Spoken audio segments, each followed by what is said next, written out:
waxa uu ahaa madaxweynihii saddexaad ee Soomaaliya iyo midkii ugu xukunka dheeraa.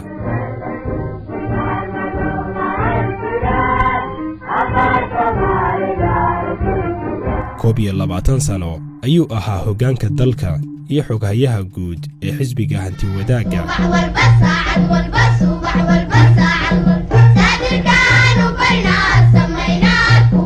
wuxuu lahaa sifooyin iska soo horjeeda, waddani dalkiisa jecel, horumar baaxad leh gaarsiiyey iyo hoggaamiye dhisay ciidan aad u xoog badan.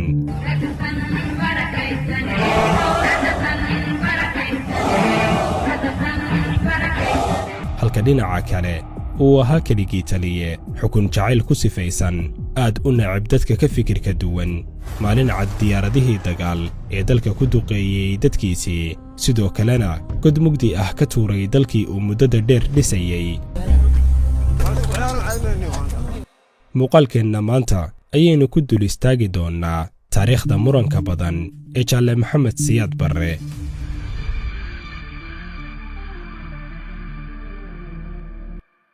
wakhtiga iyo goobta uu ku dhashay Maxamed Siyaad Barre xog sax ah oo rasmi ah oo ay taariikhyahanadu isku waafaqsan yihiin ma jirto. diiwaanka xisbiga kacaanka iyo xogaha kale ee taariikhda waxaa ku diiwaan gashan in Jaalle Maxamed Siyaad Barre uu ku dhashay gobolka Gedo sanadkii 1919, halka taariikhyahanada qaar ay qoraan inuu Maxamed Siyaad Barre ku dhashay aagga Laas Gacal oo ka mid ah deegaanka loo yaqaano Ceelgaab oo maanta ka tirsan degmada Shilaabo ee dowlad deegaanka Soomaalida intii u dhaxaysay 1915 iyo 1916. labadiisii waalid ayaa geeriyooday iyaga oo aad u da'yar, waxaana korriimadiisa la wareegay adeerkii Xirsi Barre. sanadkii 1933 ayaa Xirsi Barre lagu dilay dagaal reero dhex maray, halkaasi ayuuna mar kale ku waayey adeerkiis oo lafdhabar u ahaa noloshiisa.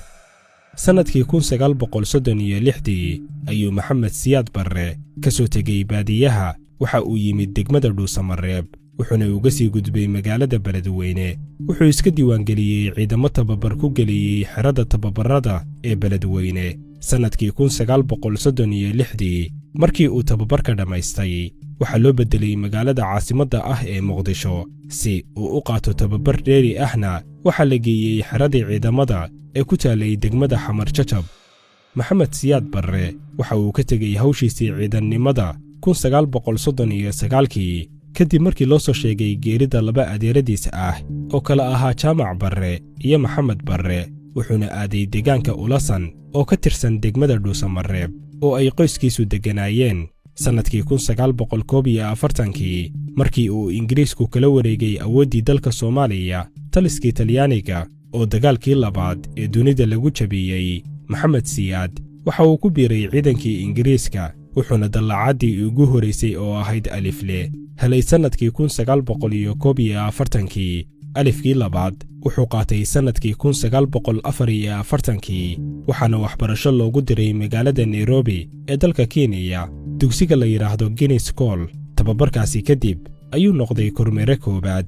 markii Talyaanigu uu dalka ku soo noqday, Maxamed Siyaad Barre oo saddex xarigle ah waxaa loo qaaday dalka Talyaaniga sanadkii 1952. tababarkaasi ayuu ku qaatay xidigtiisii ugu horeysay, wuxuuna noqday sarkaal. sanadkii 1955 ayuu u dallacay 2 xidigle. 2 sano kadibna waxa uu u dallacay darajada dhamme. 1958 markii la dhisay ciidanka booliiska Soomaaliyeed, waxaa Siyaad Barre loo magacaabay inuu noqdo taliyaha ciidanka booliiska Soomaaliyeed ee gobolka Banaadir. kadibna wuxuu u sii wareegay xafiiska guud ee ciidanka booliiska Soomaaliyeed.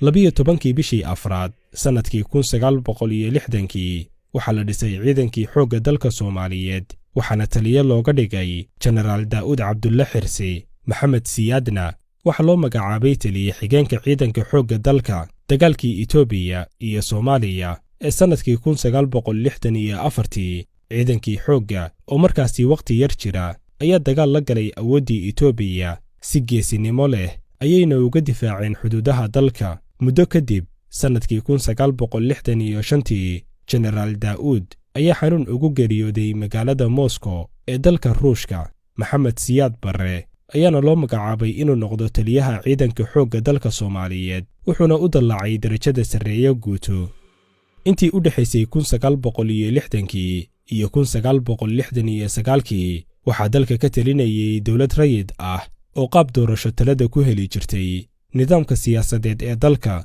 ayaa ka koobnaa xisbiyo aad u tiro badan oo ku dhisnaa hab qabiil ah hannaanka maamulka casriga ah oo Soomaalida ku cusbaa iyo adeegsiga qabiilka oo aad u xoogganaa ayaa keentay in dawladnimadii cusbayd ay noqoto mid habacsanaan badan leh haykalkii dawliga ahaana uu noqdo mid qabiilku uu si toos ah uga dhex muuqdo waxay arrintu sii murugtay markii Oktoobar 15keedii 1969kii magaalada Laascaano lagu dilay madaxweynihii dalka Cabdirashiid Cali Sharmaarke dalkuna uu galay qalqal amni oo aad u xoogganaa ciidanka qalabka sida ayaa faaruqa maamul ee dalka ka dhacay ka faa'iideystay waxayna 6 maalmood uun kadib geerida madaxweyne Cabdirashiid gaar ahaan 22kii Oktoobar 1969kii taladii dalka ay afgembi kula wareegeen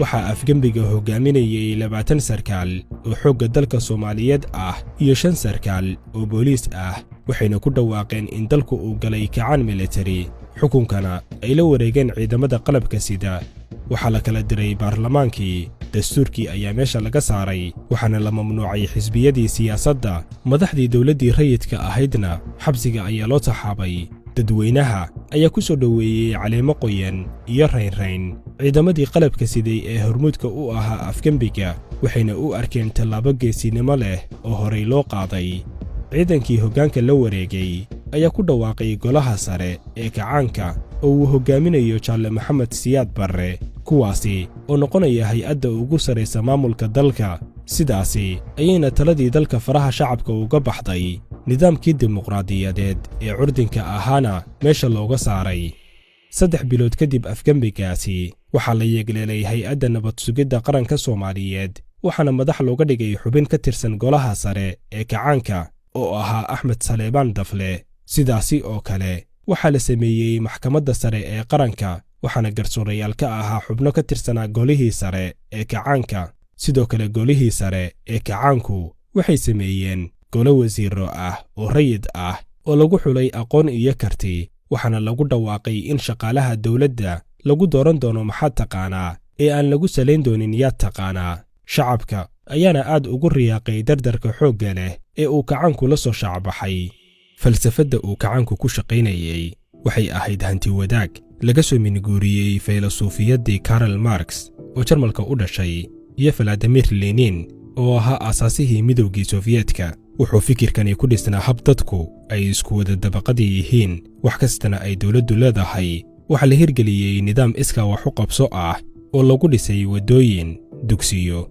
xarumo bulsho iyo cisbitaallo sidoo kale waxay dawladdu la soo wareegtay maamulka iyo farakuhaynta bangiyada iyo shirkadaha muhiimka ah warshado wax soo saarana waa la hirgeliyey waxaa horumar muuqda lagu sameeyey wax soo saarka waddanka dhaqaalaha waxbarashada caafimaadka iyo shaqooyinka ayaa si xawli ah u koray Soomaaliya ayaana noqotay dal ka dhex ifaya dalalka qaaradda Afrika dhinac kastana horumar ka sameynaya ciidanka xoogga dalka ayaa sidoo kale aad loo horumariyey waxayna noqdeen kuwo aad u awood badan qaaradda Afrikana kaga jira safka hore dhanka tayada qalabka iyo awoodda ciidankaba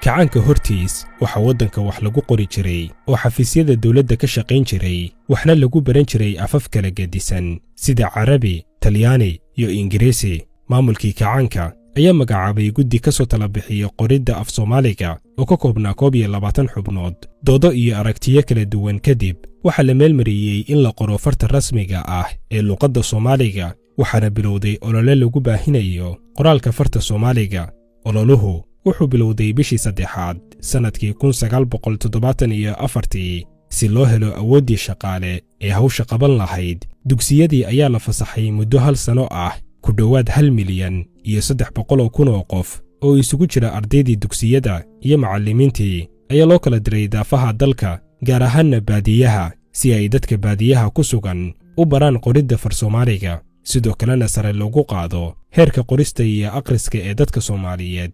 Dhanka kale, kacaanka ka hor, waxbarashadu waxay ku koobnayd in yar oo u badan dadka talada haya iyo dadka maalqabeennada ah.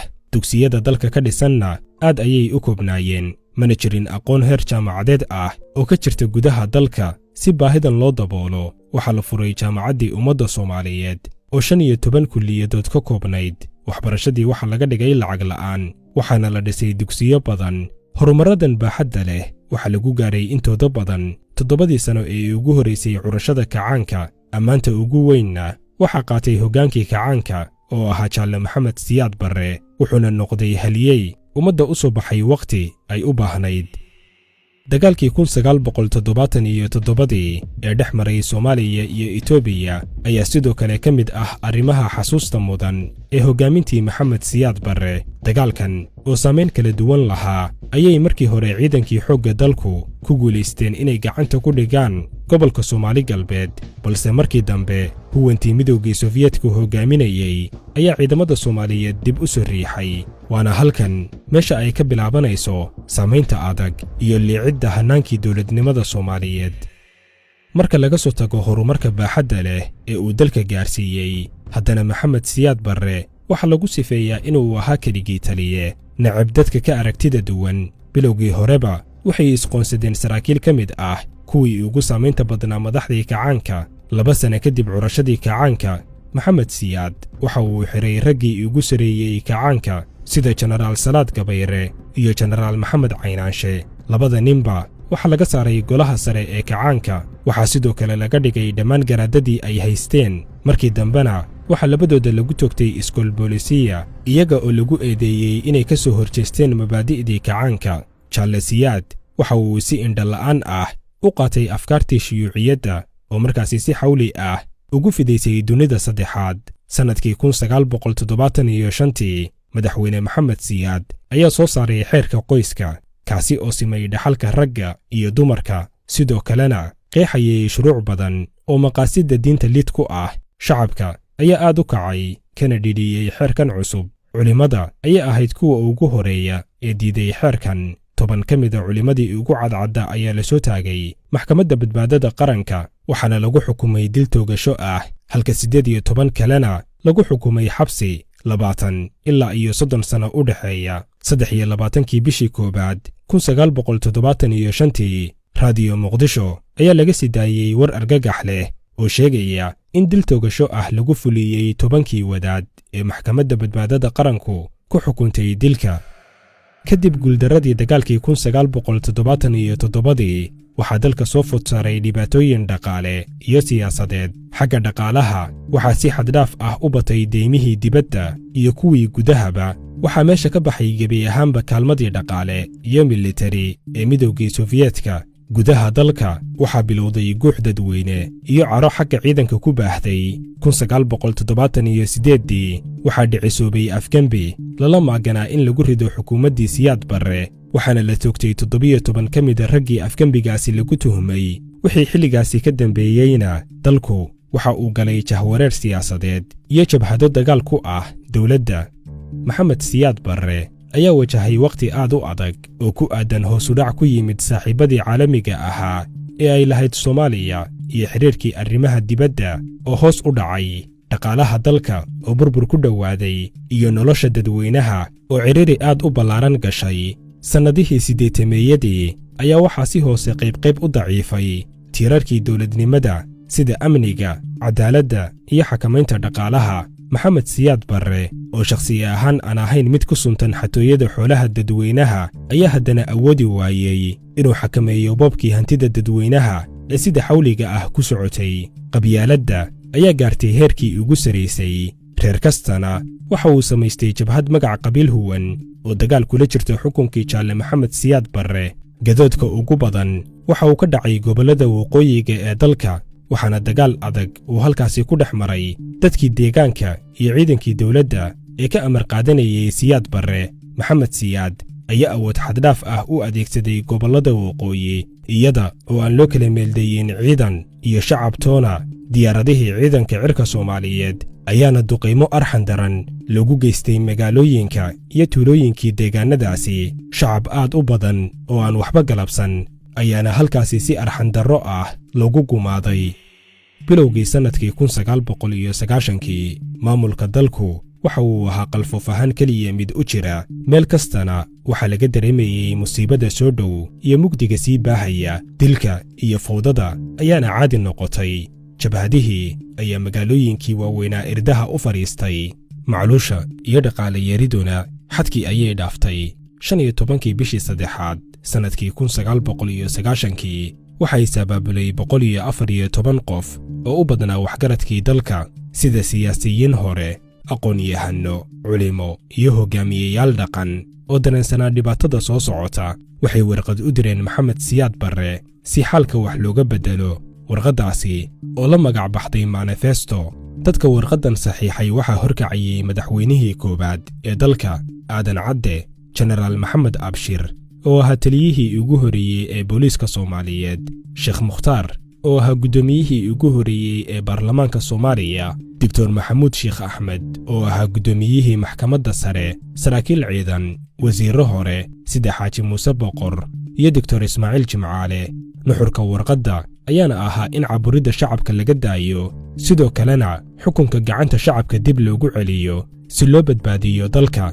Maxamed Siyaad Barre kuma qancin soo jeedintaasi, wuxuuna xabsiga dhigay 45 ka mid ah dadkii warqaddaasi wax ka saxiixay, waxaana lagu oogay eedo ah kacaandiid iyo qarandumis. xabsiga ayaana loo taxaabay.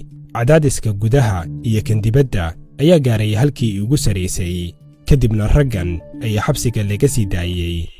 Maxamed Siyaad Barre waxa uu ahaa dhise iyo dumiye. dhisme kasta oo maanta dalka waxtar u leh, dhismayaal dowladeed, dekado, aeroboortiyo, jidad, cisbitaallo, jaamacado iyo warshado waxay ahaayeen waxtarkii uu dalka ku soo kordhiyey. laakiin siyaasaddiisii aan jihaynta adag lahayn ee ku dhisnayd xukun jacaylka iyo keligiitalisnimada ayaa ugu dambayn sababtay in dalku uu burbur galo. ilaa maantana saamayntiisii aan laga soo waaqsan.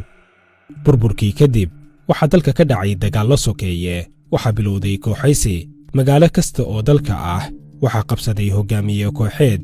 waxaa caadi iska noqotay dilka, dhaca, kufsiga iyo boobka hantida dadweynaha iyo tangaarka loo leeyahayba. ugu dambayntii Jaalle Maxamed Siyaad Barre waxa uu dalka isaga baxay 27 bishii koowaad sannadkii 1991 kadib markii ay caasimadda Muqdisho la wareegeen jabhadihii ka soo horjeeday. wuxuuna magangeliye siyaasadeed ka helay dalka Nigeria. halkaasi ayuuna ku sugnaa ilaa ugu dambayn 2 bishii koowaad sannadkii 1995 uu ku geeriyooday magaalada Lagos ee dalka Nigeria, waxaana lagu aasay magaalada Garbaharey ee gobolka Gedo.